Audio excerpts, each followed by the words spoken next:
അവിടുന്ന് പറഞ്ഞതാണ്. അത് പ്രകാരം ഞാൻ വന്നതാണ്.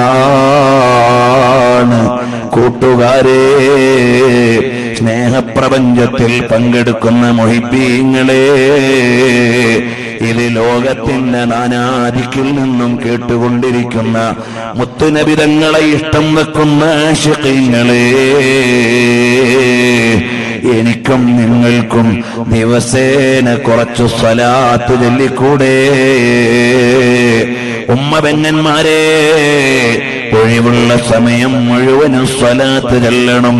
നമ്മുടെ തെറ്റുകൾ പുറത്ത് നന്നാവാനുള്ള മാർഗമാണ്. റബ്ബിന്റെ അടുക്കൽ രക്ഷപ്പെടാനുള്ള ഏറ്റവും വലിയ വഴിയാണ്. ഞാൻ ഈ വർഷം ഈ പരമ്പര തുടങ്ങിയ 1-ാം തീയതി മുതൽ, 1-ാം ദിവസം മുതൽ ഇന്ന് വരെ സ്വലാത്ത് ചൊല്ലി രക്ഷപ്പെട്ട മഹാന്മാരെയാണ് പറഞ്ഞത്. ഇനിയും അതുതന്നെയാണ് പറയേണ്ടത്. അതുകൊണ്ട് നമ്മളെല്ലാം നന്നായി സ്വലാത്ത് ചൊല്ലണം. ഹബീബിലേക്ക് അടുക്കാനുള്ള ഏറ്റവും വലിയ വഴിയാണ്.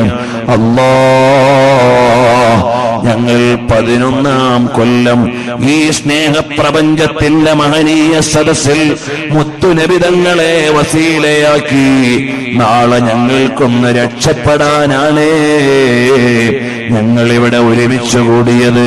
ഞങ്ങളുടെ നീയത്തിലോ ഞങ്ങളുടെ പരാമർശങ്ങളിലോ ഞങ്ങളുടെ അവതരണത്തിലോ വരുന്ന അപാകതകൾ പുറത്തു തന്ന് ഞങ്ങളുടെ കൽബ് എപ്പോഴും ഹബീബിലേക്ക് തമീലോ, ഹബീബിലേക്ക് ചേർന്നിരുന്ന് അവിടുത്തെ മുനവ്വറായ മുഖം ആ രാത്രികളിൽ ഇങ്ങനെ സ്വലാത്ത് ചൊല്ലിക്കിടക്കുമ്പോൾ ഹബീബിന്റെ പ്രസന്നമായ മുഖമാണ്. മദീനത്ത് ചെന്ന് മദീനത്തെ പള്ളിയിൽ ഇരുന്ന് മയങ്ങുമ്പോൾ എത്രയെത്ര മഹാന്മാരാണ് ഹബീബിനെ കാണുന്നത്.